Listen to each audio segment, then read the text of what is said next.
Hello বন্ধুরা, আমি তন্দ্রা। আমি আজ তোমাদের ভারতের জাতীয় পতাকা নিয়ে আলোচনা করব। তার আগে আমার চ্যানেলকে অবশ্যই লাইক, কমেন্ট ও শেয়ার করো ও আমার চ্যানেলকে অবশ্যই সাবস্ক্রাইব করো, যাতে আমার চ্যানেলের সমস্ত ভিডিওগুলি সবার আগে পেতে পারো। তো আমরা আজকে কী নিয়ে আলোচনা করব? আমরা আজকে আলোচনা করব ভারতের জাতীয় পতাকা নিয়ে। তো ওপরে তোমরা লিখবে ভারতের জাতীয় পতাকা। তো দেখো উত্তরে কি লিখেছি, ভারতের জাতীয় পতাকা আমাদের দেশের গৌরব ও ঐক্যের প্রতীক।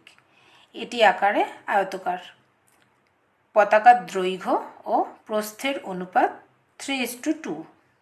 ভারতের জাতীয় পতাকাকে তিরঙ্গা বলা হয়, যার অর্থ তিনটি রং, অর্থাৎ পতাকাটি তিনটি সমান রঙের কাপড় দিয়ে তৈরি। ওপরে কী রং? গেরুয়া, মাঝে সাদা ও নিচে সবুজ। সাদা রঙের মাঝে থাকে 24টি দণ্ডযুক্ত একটি অশোক চক্র, যা গাঢ় নীল রঙের হয়। গেরুয়া রং হলো সাহস ও ত্যাগের প্রতীক, সাদা রং হলো সত্য ও শান্তির প্রতীক এবং সবুজ রং হলো বিশ্বাস ও সমৃদ্ধির প্রতীক। সাদা রঙের মাঝে গাঢ় নীল রঙের অশোক চক্রটি হলো কর্ম, ন্যায় ও প্রগতির প্রতীক।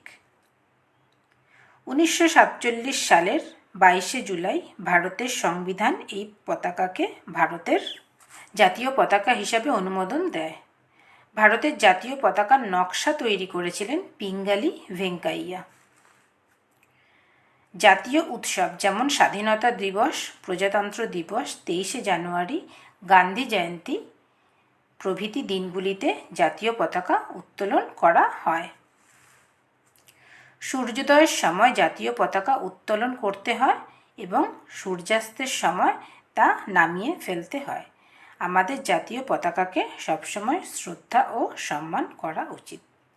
ভিডিওটি ভালো লাগলে অবশ্যই আমার চ্যানেলকে লাইক, কমেন্ট ও শেয়ার করো ও আমার চ্যানেলকে অবশ্যই সাবস্ক্রাইব করো। আর তোমাদের যদি কোনো রচনা বা অনুচ্ছেদের প্রয়োজন হয় তাহলে তোমরা আমাকে কমেন্ট করো, আমি তোমাদের জন্য ভিডিও বানিয়ে দেবো। Thank you.